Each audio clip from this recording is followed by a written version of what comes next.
20 नवंबर साल 1979। हज के ठीक 20 दिन बाद यानी 1 मुहर्रम को मुसलमानों की सबसे ज़्यादा एहतराम वाली जगह यानी काबे को कुछ लोगों ने कब्ज़े में ले लिया। उस वक्त हरम के अंदर 1 लाख से ज़्यादा लोग मौजूद थे और फिर उनमें से एक शख्स इमाम काबा से माइक छीनकर ऐलान करता है कि इमाम मेहंदी आ चुके हैं और सब लोग उनकी बैत करो। सऊदी हुकूमत को जब इस बात का पता चला तो उन्होंने एक ऑपरेशन चालू किया जिसका नाम था ऑपरेशन मॉस्क्यू। यह ऑपरेशन 2 हफ्तों तक चला और फिर 20 दिसंबर 1979 को काबा और उन सब लोगों को बचा लिया गया जो हरम के अंदर बंद थे। आइए जानते हैं कि आखिर किसने काबे पर कब्जा किया और क्यों, और वो शख्स कौन था जिसने इमाम मेहंदी होने का दावा किया था।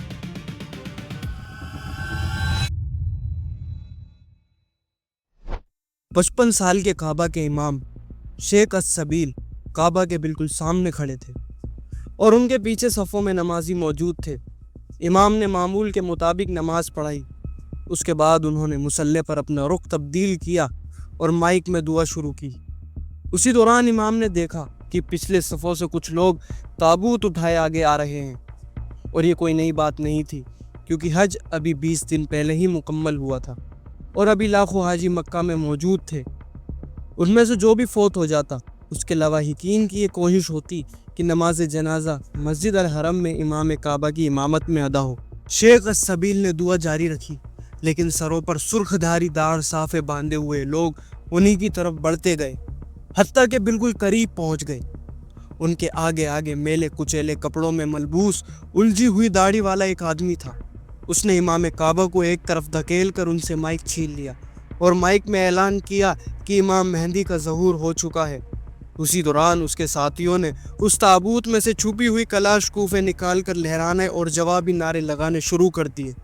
मेहंदी का ज़हूर हो चुका है, मेहंदी का ज़हूर हो चुका है। मुकम्मल हमले के बाद जोहिमान अल-उतैबी नामी 33 साला सऊदी शहरी सामने आया और उसने इमाम मेहंदी की आमद का ऐलान कर दिया और अपने ही एक साथी को सबके सामने बुलाकर कहा, यह मोहम्मद बिन अब्दुल्ला अल-कहतानी है और ये इमाम मेहंदी हैं और आप सब पर फ़र्ज़ है कि इनके हाथ पर बैत करो। कहा जाता है कि वो रिश्ते में उसका बहनोई था। हमलावरों की क़यादत करने वाला ये शख्स जोहिमान बिन मोहम्मद सैफ अल-उतैबी का ताल्लुक नजद के एक मशहूर बद्दू कबीले से था। खाना काबा में दाखिल होकर दरवाजे बंद कर दिए गए और 1 लाख नमाजियों को बंदी बनाकर मस्जिद को अपने कंट्रोल में ले लिया। तवाफ़ काबा रोक दिया गया। उसने अपने बहनोई मोहम्मद बिन अब्दुल्ला अल-कहतानी को इमाम मेहंदी करार दे दिया। ये सदियों में पहला मौका था जब खाना काबा को आम मुसलमानों के लिए बंद कर दिया गया था। सऊदी हुकूमत ने फ़ौरन अपनी फ़ौज तैयार की और उनको खाना काबा की तरफ भेजा, मगर खाना काबा के तक़द्दुस की वजह से वो कुछ भी ना कर सके और दूसरी वजह ये थी कि जोहिमान के ग्रुप में मौजूद स्नाइपर मीनारों के ऊपर बैठ गए थे और अपनी पोजीशन सेट कर ली थी।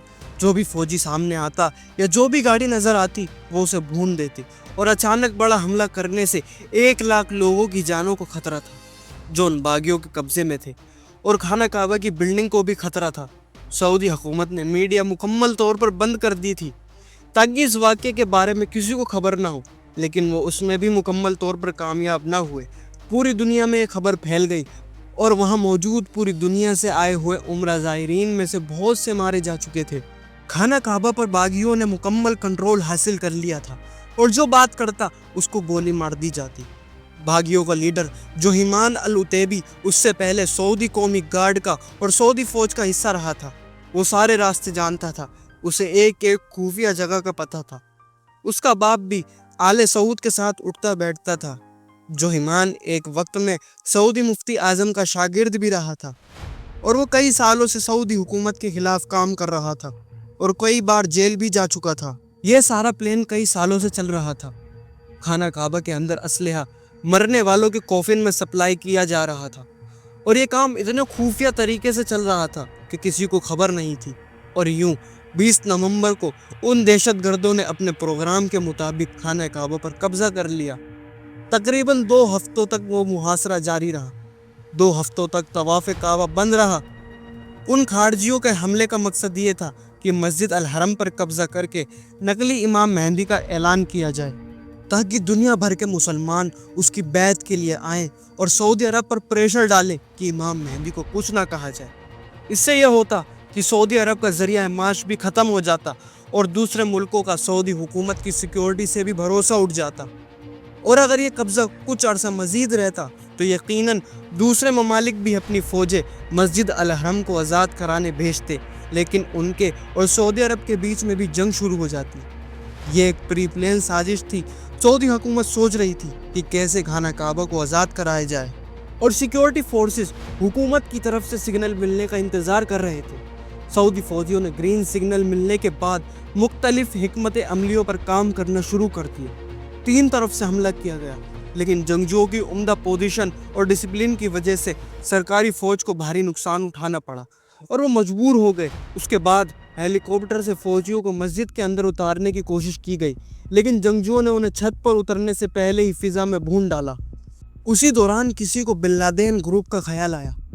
ये कंस्ट्रक्शन ग्रुप जो कि मस्जिद की तोसी का काम कर रहा था, इसलिए उनके पास तफसीली नक्शे मौजूद थे। सालिम बिन लादेन ने मस्जिद के बारे में मालूमात फराहम करने में अहम किरदार अदा किया। अब मामले की संगीनी खुलकर सामने आई। मस्जिद अल हरम के अंदर तवील राहदारियों, दालानों, सहानों, तहखानों और सुरंगों का जाल बिछा हुआ था, इसलिए बराह रास्त कार्रवाई करने से हज़ारों लोगों की जानों के नुकसान का अंदेशा था और कामयाबी फिर भी मुश्किल दिखाई देती थी। उधर जोईमान और उसके साथियों की तरफ से मस्जिद के लाउड स्पीकर से तकरीरों का सिलसिला जारी था। अब उन्होंने मुतालबा पेश करना शुरू कर दिए थे, जिनका खुलासा ये है कि मगरबी मुल्कों से राब्ता तोड़ दिया जाए, हुकूमत का तख्ता पलट कर दिया जाए, अमेरिका को तेल ना दिया जाए, तमाम गैर मुल्कियों को सऊदी अरब से निकाल दिया जाए। चौथे दिन सिक्योरिटी फोर्सेस के अहलकार मस्जिद की कुछ दीवारों में सुराख करके अंदर घुस गए और बाज़ हिस्सों पर कंट्रोल हासिल कर लिया गया, लेकिन हाजियों की बड़ी तादाद अब भी जंगजुओं के कब्जे में थी। सऊदी फौज ने भी कुछ बागियों को फायर मारकर हलाक कर दिया था, मगर मुकम्मल कब्जा भी उनके पास था। मुख्तलिफ दरवाज़ों से सऊदी फौज दाखिल होने की कोशिश कर रहे थे। बागी औरतें अपने मुर्दा साथियों के चेहरे मस्क कर देती थीं ताकि उनकी पहचान ना हो सके। उसी दौरान अचानक मुबैना इमाम मेहंदी कहतानी के सर में एक फायर लगा और वो मारा गया, और उसकी लाश इस हालत में सिक्योरिटी हुक्काम के कब्जे में आ गई कि चेहरा सलामत रह गया था। उससे बाज़ जंगजू सकते में आ गए कि अगर इमाम मेहंदी ही मारे गए तो दुनिया पर गलबा कौन पाएगा और बाकी बशारत कैसे पूरी होंगी। अलबत्ता जुहैमान ने सर तोड़ कोशिश की कि कहतानी की मौत की खबर को किसी न किसी तरह दबाया जाए, मगर वो नाकाम रहा। उधर फौजी दिमाग सर जोड़े बैठे थे कि बागियों से खाना काबा को किस तरह आज़ाद कराया जाए। जब सऊदी हुक्काम आजिज़ आ गए तो उन्होंने फैसला किया कि बैरून मदद हासिल की जाएगी। उस वक्त अमेरिकन CIA के कमांडोज सऊदी सिपाहियों को तरबियत दे रहे थे, लेकिन सूरत हाल की नज़ाकत के पेश नज़र फैसला किया गया कि उस मौके पर अमेरिका के मुलव्विस होने पर सियासी असरात पड़ेंगे, इसलिए निगाह इंतखाब निस्बत न्यूट्रल और मुल्क फ्रांस पर पड़ी। उस वक्त फ्रांसीसी सीक्रेट सर्विसेज के सरबरा काउंट क्लाउड अलेक्जेंडर थे। फ्रांसीसी हुकूमत के ज़रिए उनसे रब्ता किया गया तो उन्होंने तजवीज़ पेश की कि काबा के अंदर गैस छोड़ दी जाए, जिससे बागी और बंदी दोनों बेहोश हो जाएंगे और यूं हमलावरों पर आसानी से कब्जा पाया जा सकता है। इस मकसद की खातिर फ्रांसीसी खुफिया इदारे GIGN के 3 कमांडोज को हंगामी बुनियाद पर सऊदी अरब रवाना किया गया, लेकिन यहाँ एक मसला था कि सऊदी कानून की रूह से हरम की हुदूद में कोई गैर मुस्लिम दाखिल नहीं हो सकता। ये भी कहा जाता है कि पहले उन तीनों को आर्जी तौर पर कलमा पढ़ाया गया और फिर मक्का पहुंचा दिया गया। उन्होंने अपना काम फौरन शुरू कर दिया। मस्जिद की वसअत का मामला फिर आड़े आया। उनमें दालानों, सहानों और राहदारियों की कसरत थी, जिनमें से अक्सर खुले हुए थे, इसलिए गैस का खातिर ख्वाह असर नहीं हुआ। लेकिन सऊदी हुक्काम ने दूसरा ऑपरेशन शुरू कर रखा था। जैसे ही गैस दाखिल की गई, उसके साथ मास्क पहने हुए सिपाहियों ने मस्जिद की दीवारों में सुराख कर दिए और वहां से अंदर ग्रेनेड फेंकना शुरू कर दिए, जिससे बहुत से बंदी भी हलाक हो गए। उस वक्त मुहासरे को 14 दिन गुजर चुके थे।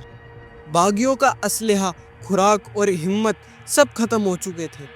ऊपर से मुबैना इमाम मेहदी भी मारे जा चुके थे, इसलिए बचे कुछ बागियों ने 4 दिसंबर को अपने आप को हुक्काम के हवाले कर दिया। उनमें जुहैमान अल-उतैबी भी शामिल था। کچھ دنوں بعد جوہمان اور اس کے 62 ساتھیوں سمیت سرعام سزائے موت دے دی گئی۔